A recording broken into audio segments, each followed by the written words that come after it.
సుమన్ టీవీలో మీ business promotions కోసం ఈ కింది నెంబర్ను సంప్రదించగలరు. నేను మీ మెరుపుల మధు. సో, ఈరోజు మనం లైఫ్ ఇన్సూరెన్స్ పాలిసీలో అసలు కవరేజ్ ఏ విధంగా సెలెక్ట్ చేసుకోవాలి అండ్ ఎలాంటి పాలసీ అనేది మనం సెలెక్ట్ చేసుకోవాలి, ఎంతవరకు పాలసీ టర్మ్ అనేది తీసుకోవాలి, ప్రీమియం పేమెంట్ అనేది ఎప్పటివరకు తీసుకోవాలి, రియల్గా అసలు అందరికి అవసరమా లేదా, ఈ డిస్కషన్ అనేది చేద్దాము. సో, ఎస్పెషల్లీ అందరిలో ఈ టర్మ్ ఇన్సూరెన్స్ తీసుకోవాలని ఆలోచన అనేది చాలామందికి రాదు. ఎందుకంటే డెత్ గురించి ఎవడు కూడా డిస్కస్ చేయడానికి ఇష్టపడరు.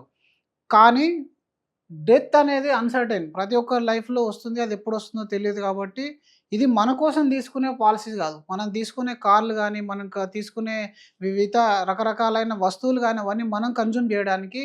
బట్ లైఫ్ ఇన్సూరెన్స్ అనేది మనం లేనప్పుడు, మనం మన పిల్లలకు, మన ఫ్యామిలీకి ఫ్యూచర్‌లో సంపాదనను పాలిసీ రూపంలో ఇవ్వడం. ఇది బాగా అర్థం జేసుకోవాలి మనం. మనం ఉన్నప్పుడు మన ఫ్యామిలీ ప్రొటెక్షన్ అనేది మన బాధ్యత. మనం ఏదో విధంగా కష్టపడి ఫ్యామిలీని రన్ చేస్తాం. వాళ్ళకి కావాల్సిన అవసరాలన్నీ తీరుస్తాం. కానీ ఏ రోజైతే మనం ఉండమో, ఆ రోజు మన తరపున బాధ్యత తీసుకోవడానికి మన ఫ్యామిలీ మెంబర్స్ గానీ, ఈవెన్ క్లోజ్ ఫ్రెండ్స్ గానీ, లేదా రిలేటివ్స్, బ్రదర్స్ గానీ ఎవరు కూడా ఆ బాధ్యతను తీసుకోవడానికి ఇష్టపడవు. ఈరోజు మీరు చూస్తున్నట్టయితే పోస్ట్ కోవిడ్ తర్వాత చాలామంది ఫ్యామిలీస్ ఇంట్లో అసలు బయటకు రాని హౌస్ వైఫ్స్ అందరూ కూడా బయటకొచ్చి వర్క్ చేయడం, వాళ్ళ పిల్లలు కూడా పార్ట్ టైమ్ జాబ్ చూసుకోవడం అని మనం చూస్తూ ఉన్నాం. ఇలాంటి పరిస్థితి రాకుండా కాపాడడానికి ఉన్న ఒకే ఒక్క solution life insurance term policy. ఈ పాలసీ కూడా అందరికీ రాదు. ఎవరికైతే వర్కింగ్ ప్రొఫెషనల్స్ ఉంటారో, ఎవరికైతే బిజినెస్ ఇన్కమ్ ఉంటుందో వాళ్ళకు మాత్రమే పాలసీ వస్తుంది. అండ్ ఎవరైతే ఆరోగ్యంగా ఉంటారో వాళ్ళకు మాత్రమే పాలసీ ఇవ్వడం అనేది జరుగుతుంది. కాబట్టి మన దగ్గర ఇంతవరకు పాలసీ లేకుంటే, మీకు క్లారిటీ లేకుంటే, ఈ వీడియో ద్వారా మీకు కంప్లీట్ క్లారిటీ ఇచ్చే ప్రయత్నం అనేది చేస్తాను.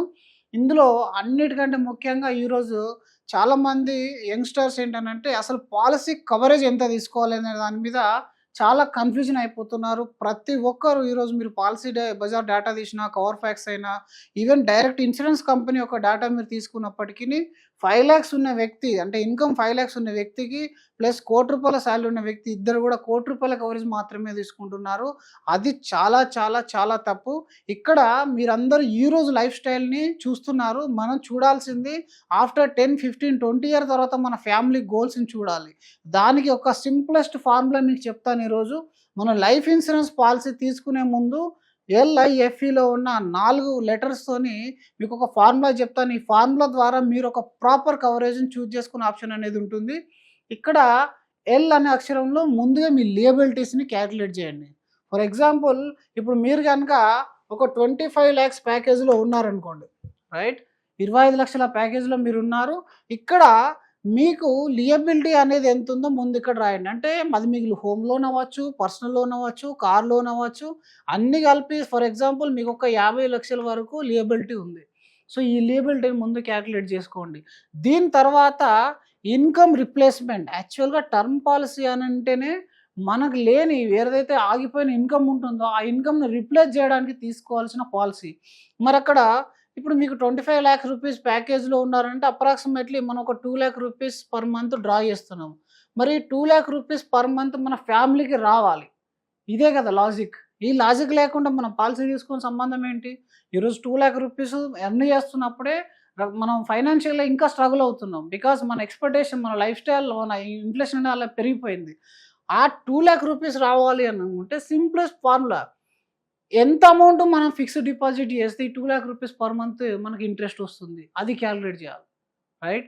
ఇక్కడ మీకు 2,00,000 రూపీస్ రావాలి అంటే సంవత్సరానికి అప్రాక్సిమేట్‌లీ 24,00,000 నుంచి 25,00,000 రూపీస్ మన ప్యాకేజ్ ఇయర్లీ ఇంట్రెస్ట్ రూపంలో మనకు రావాలి. అంటే అప్రాక్సిమేట్‌లీ మనకి ఎంత కవరేజ్ ఉండాలి? మనకు ఈరోజు ఎఫ్‌డి మనం స్టేట్ బ్యాంక్‌లో ఎఫ్‌డి చేసినట్టయితే 1,00,00,000కి 6% ఇంట్రెస్ట్ ఇస్తారు. అంటే రూ. 1,00,00,000కి 60,000 ఇస్తారు. రైట్? మరి మనం ఒక 5 సీఆర్ చేస్తే ఎంతొస్తుంది? 3,00,000 రూపీస్ వస్తుంది. ఒక్కసారి మీరు ఇక్కడ అర్థం చేసుకోండి. అంటే సారీ, ఇక్కడ 6,00,000 వస్తుంది. 1,00,00,000కి 6,00,000 వస్తుంది. అంటే నెలకెంత? 50,000 రూపీస్ మీకు వస్తుంది. కానీ మన ఇన్‌కమ్ ఎంత? 2,00,000 రూపీస్ పర్ మంత్. దీని అర్థం ఏంటి? దీనికి 4 టైమ్స్. దీనికి 4 టైమ్స్ అంటే కనీసం మన దగ్గర 4,00,00,000 రూపాయల విలువైన ఎఫ్‌డి గనుక ఉన్నట్టయితే, 4 సీఆర్ ఎఫ్‌డి గనుక ఉన్నట్టయితే మన ఫ్యామిలీకి మంత్లీ 2,00,000 రూపీస్ అంటే ఇయర్లీ 25,00,000 రూపీస్ అనేది ఇన్‌కమ్ రిప్లేస్‌మెంట్ జరుగుతుంది. Do we have 4 crore rupees in our FD? లేదు కదా! మెజారిటీ ఆఫ్ పర్సన్ దగ్గర ఎవరి దగ్గర ఉండదు.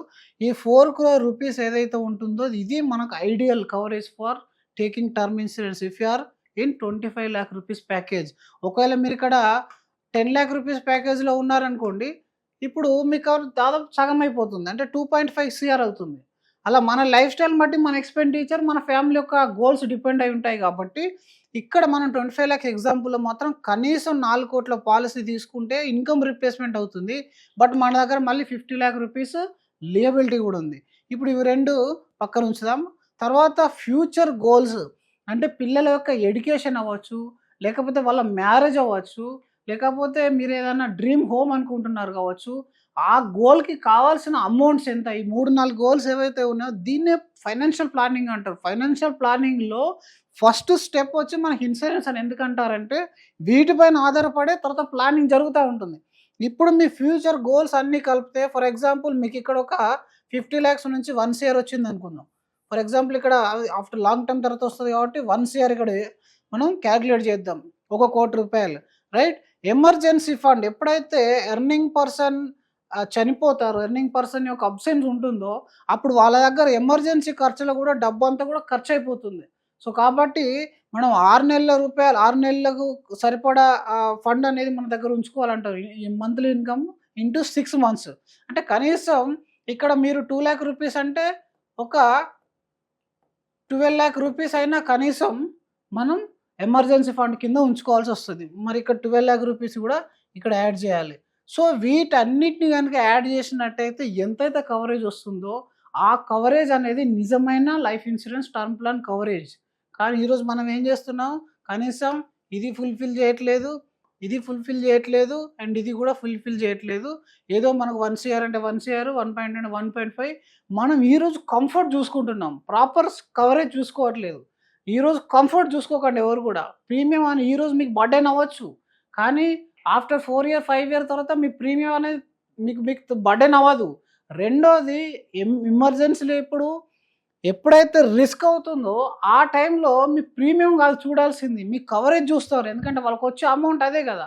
టర్మ్ ఇన్సూరెన్స్ అనేది మనం లేనప్పుడు మనం ఇచ్చే ఆస్తి. మనం లేనప్పుడు మనం ఒక 1 మంత్, 2 మంత్స్ లేకుంటేనే మనం ఎన్నో రకాలుగా ఎక్స్‌పెన్సెస్ ఇచ్చి ఎళ్తాము. ఫ్యూచర్‌లో మనం కంప్లీట్‌గా ఉండము అనుకున్నప్పుడు ఎంత సమ్ అష్యూర్డ్ మనం మన ఫ్యామిలీకి ఇవ్వాలనేది ఈ క్యాలిక్యులేటెడ్ ఫార్ములా ద్వారా మీరు గనుక చేసుకున్నట్టయితే ఒక ప్రాపర్ కవరేజ్ వస్తది. ఇక్కడ మీకు అప్రాక్సిమేట్‌లీ 4 + 1 5 సీఆర్, 5 సీఆర్ ప్లస్ ఇక్కడ 5.5, 5.75 అట్‌లీస్ట్ 5 సీఆర్ కవరేజ్ అయినా మనం ఇక్కడ ఉంచే ప్రయత్నం చేయాలి. బట్ యాస్ ఫర్ మీ ఏజ్‌ని బట్టి ఇన్సూరెన్స్ కంపెనీ ఒక్కొక్కసారి 5 సీఆర్ ఇవ్వకపోవచ్చు. కొంతమందికి తక్కువ ఇస్తుంది. 20 టైమ్స్ ఆఫ్ ఇన్‌కమ్ ఇస్తుంది. లేదా 25 టైమ్స్, 30 టైమ్స్ ఇలా మీ ఏజ్ ఎంత తక్కువ ఉంటే అన్ని రేట్లు ఎక్కువ. మీ యాన్యువల్ ఇన్‌కమ్‌కి ఎక్కువ కవరేజ్ అనేది ఇస్తుంది. ఎంతైతే మాక్సిమం ఇస్తారో ఇక్కడ అది డిసైడ్ అవ్వండి. మీకు మాక్సిమం ఎంత ఇస్తారో అప్పుడు డిసైడ్ అవ్వండి. చాలామంది చేసే మిస్టేక్ ఏంటంటే 1 సీఆర్ తీసుకొని టిల్ 85, 90 ఇయర్స్, 100 ఇయర్ తీసుకుంటున్నారు. మీరు ఆ టెన్యూర్‌ని తగ్గించి ఏదైతే 85, 90, 100 ఇయర్స్ తీసుకుంటున్నారో ఆ టెన్యూర్‌ని తగ్గించి కవరేజ్ అమౌంట్‌ని పెంచుకోండి.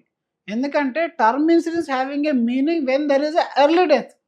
ఎర్లీ డెత్ లేనప్పుడు దీంతో అసలు అవసరమే లేదు. ఆఫ్టర్ 15 ఇయర్ తర్వాత ఎవరైనా చనిపోయారనుకోండి, అప్పటికి మీరు గనుక ఒక ప్రాపర్‌గా డిసిప్లిన్‌గా ఫైనాన్షియల్‌గా ఉన్నట్టయితే మీరు ఇంతకంటే పెద్ద అమౌంట్‌ని క్రియేట్ చేయగలుగుతారు 15, 20 ఇయర్స్ లోపల.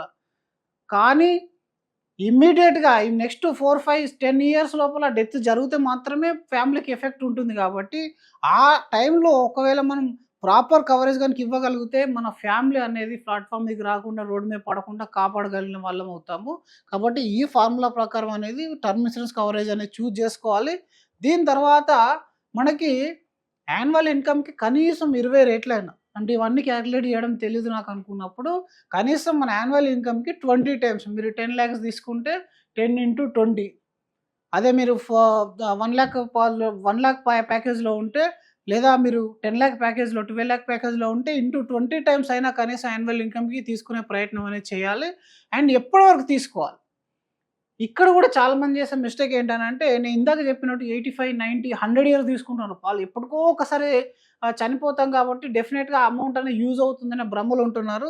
సో, అది కూడా తప్పు. నేను మీకు ఇక్కడ ఎగ్జాంపుల్‌తోని ఎక్స్‌ప్లెయిన్ చేసే ప్రయత్నం చేస్తాను. సో, ఇక్కడ మీరు చూసుకోండి, ఒక పాలసీ ఇప్పుడు ఒక పర్సన్ 30 ఇయర్స్, రైట్? ఈ 30 ఇయర్స్ ఉన్న వ్యక్తి ఒక ₹1,00,00,000 పాలసీ తీసుకున్నాడు అనుకుందాం, రైట్? ఈరోజు ₹1,00,00,000 పాలసీ అని అంటే చాలా పెద్దగా కనబడుతుంది.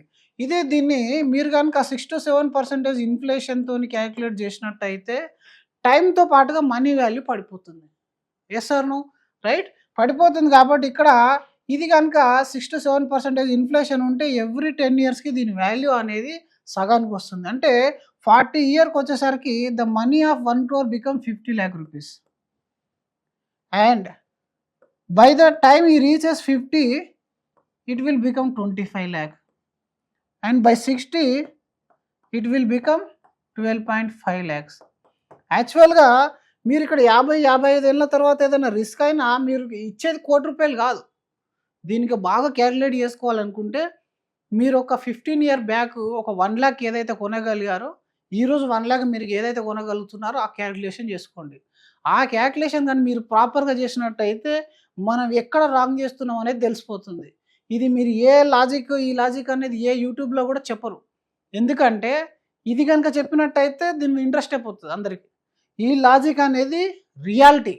ఎందుకంటే లాస్ట్ 15-20 సంవత్సరాల నుంచి నేను స్టార్ట్ అయిన కెరీర్ నుంచి కూడా లాస్ట్ 14-15 ఇయర్స్ నుంచి ప్రతిసారి చెప్పేది ఇది ఒక్కటే. మీ కవరేజ్ అనేది ఈరోజు మీకు బాగానే పెద్దగా అనిపిస్తుంది.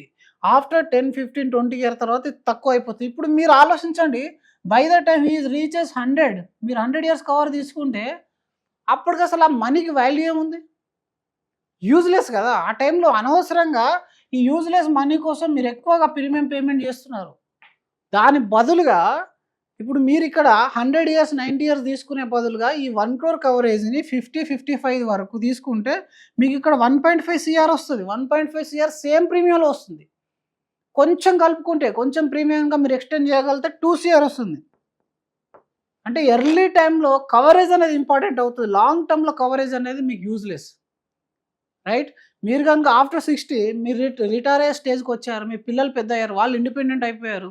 ఇంకా ఆ టైంలో మీకు కవరేజ్ ఉంటే అది మీ ఫ్యామిలీకి యూజ్ అవుతదో లేదో గానీ మీకైతే రిస్క్ అవుతుంది. కాబట్టి ఆఫ్టర్ 60 అవసరమే లేదు. 55-60 తీసుకోండి. ఇంకా కావాలి అనుకుంటే లేట్‌గా మ్యారేజ్ అయిన వాళ్ళు, లేట్‌గా పిల్లలైన వాళ్ళు 65 వరకు మాక్సిమం తీసుకునే ప్రయత్నం అనేది చేయండి.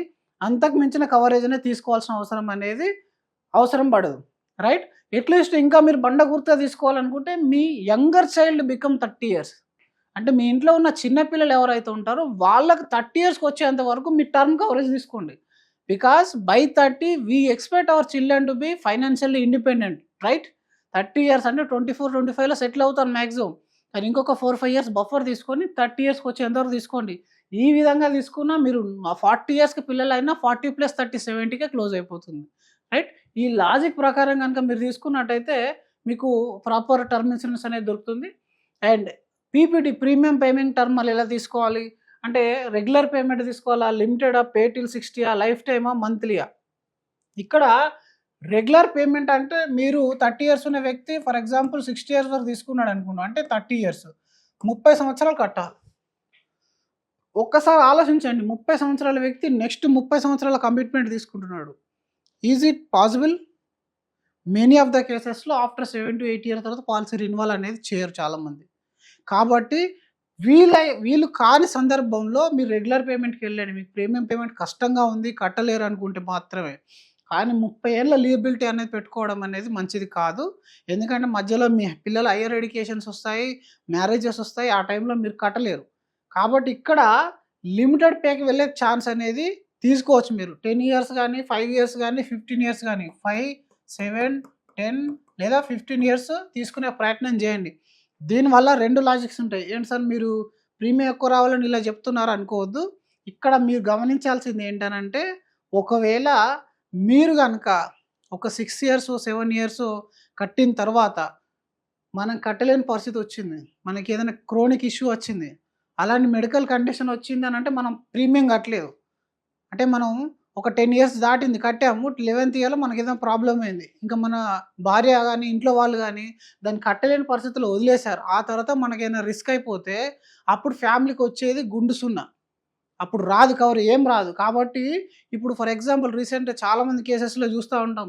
కొంతమందికి పాలసీ తీసుకున్నాక 7 ఇయర్స్, 10 ఇయర్స్, 15 ఇయర్స్ తర్వాత పక్షవాతం రావడం, యాక్సిడెంట్ అవ్వడం, వీళ్ళు దీంట్లో సందర్భంలో వాళ్ళు ప్రీమియం కట్టలేకపోవడం, ఆ తర్వాత డెత్ అవ్వడం, మళ్ళీ డెత్ అయినప్పుడు అది జీరో కవరేజ్ అయిపోవడం, ఇలాంటి రిస్క్ మీరు క్యారీ చేయొద్దు. మీకు ఒకవేళ వీలు కాని సందర్భంలో మాత్రమే రెగ్యులర్ పేమెంట్ అంటే 30 ఏళ్ల కమిట్మెంట్. అదర్‌వైజ్ లిమిటెడ్ పేలో ఏంటనంటే మీ పిల్లల హైయర్ ఎడ్యుకేషన్ లోపు మీ ప్రీమియం కంప్లీట్ అయిపోతుంది. Point number 1. పాయింట్ నంబర్ 2 ఏందనంటే మీరు యంగ్ ఏజ్‌లో ఉన్నప్పుడు మొదటి 10 ఇయర్స్ మీకు ప్రీమియం బర్డెన్ అవ్వదు. ఆఫ్టర్ 10 ఇయర్స్ మీ బాధ్యతలు పెరుగుతాయి కాబట్టి మీరు దీన్ని కట్టలేరు. అదొక ప్రాబ్లమ్ ఉంటుంది. పాయింట్ నంబర్ 3 ప్రపోర్షనేట్ పేమెంట్ కూడా ఉంటుంది. కొన్ని రకాల కంపెనీస్‌లో ఏంటంటే మీరు గనక మోర్ దెన్ 3 ప్రీమియమ్స్ పేమెంట్ చేసి తర్వాత చేయకపోతే ఆ ప్రపోర్షనేట్ క్లెయిమ్ అమౌంట్ కూడా ఇచ్చే ప్రయత్నం అనేది చేస్తారు. అది కూడా మీకు యూజ్ అవుతుంది. ఇలా ప్రియారిటీ నంబర్ 1 అట్‌లీస్ట్ లిమిటెడ్ పేకెళ్ళండి. ప్రియారిటీ నంబర్ 2 అట్‌లీస్ట్ ఇక్కడ రెగ్యులర్ పే గాని, పే టిల్ 60 గాని వెళ్ళొచ్చు. అంటే 60 ఇయర్స్ వరకు పేమెంట్ చేసి తర్వాత వదిలేయడం ఉంటుంది. ఇది కూడా అంత పెద్దగా యూజ్ అయ్యే ఆప్షన్ అని నేను అనుకోను. రెగ్యులర్ పేమెంట్, లిమిటెడ్ పేమెంట్‌లో my strong recommendation is limited pay. మీరు 5 ఇయర్స్ అంటే బర్డెన్ అనుకుంటే 10 ఇయర్సో, 15 ఇయర్సో చూజ్ చేసుకోండి. But as soon as possible ఈ బాధ్యత నుంచి బయటకు రండి. మీరు లోన్ తీసుకుంటే ఎలాగైతే బర్డెన్ ఫీల్ అవుతారో, అది నాకు తెలియని విషయం ఏంటంటే చాలామంది హోమ్ లోన్ 20 ఇయర్స్‌ని బర్డెన్ లాగా ఫీల్ అయిపోతారు. Which is 6-7% interest. కానీ ఇక్కడ ఇన్సూరెన్స్ ప్రీమియం అది మీ లైఫ్‌లో మీ ఫ్యామిలీకి చాలా ఇంపార్టెంట్ అని తెలిసి కూడా ఇక్కడ 20 ఇయర్స్, 30 ఇయర్స్ పెట్టుకోవడానికి ఇష్టపడతారు. మరి అదేం లాజిక్ నాకు ఇప్పటికి అర్థం కాలేదు. అక్కడ 8, 9 ఇయర్స్‌లో క్లోజ్ చేయాలి బర్డెన్ అని అనుకునే మీరు ఇక్కడ 5,00,00,000 విలువైన పాలసీని మాత్రం 30 ఏళ్ళు, 40 ఏళ్ళు పేమెంట్ చేస్తా అని చెప్పేసి ఎలా అనుకుంటారు?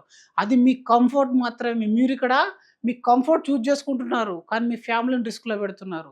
దయచేసి ఈ విషయాన్ని మీరు బాగా సీరియస్‌గా డిస్కషన్ చేసుకోవాలి. మీరేదో పిచ్చి పిచ్చి యూట్యూబ్ ఛానల్ అవి చూసి అక్కడ రెగ్యులర్ పేమెంట్‌లో డిస్కౌంట్ వస్తది. ముందు చచ్చిపోతే డబ్బులు మిగులుతాయి. ఇలాంటి పిచ్చి పిచ్చి ఏవి కూడా నమ్మొద్దు. ఎప్పుడైనా సరే మన బాధ్యత కంప్లీట్ చేయాలి. ఈ మధ్యలో నేను చాలామందిని చూశాను. మీరు 30 ఇయర్స్ తీసుకుంటే ఇక లిమిటెడ్ పేమెంట్ 10 ఇయర్స్ కడతారు. ఒకవేళ మీరు 2 ఇయర్స్ తర్వాత చనిపోతే అనవసరంగా ఎక్స్‌ట్రా ప్రీమియం కట్టి చనిపోయారు అంటున్నారు. ఎంత ఫూలిష్ ఐడియా అది.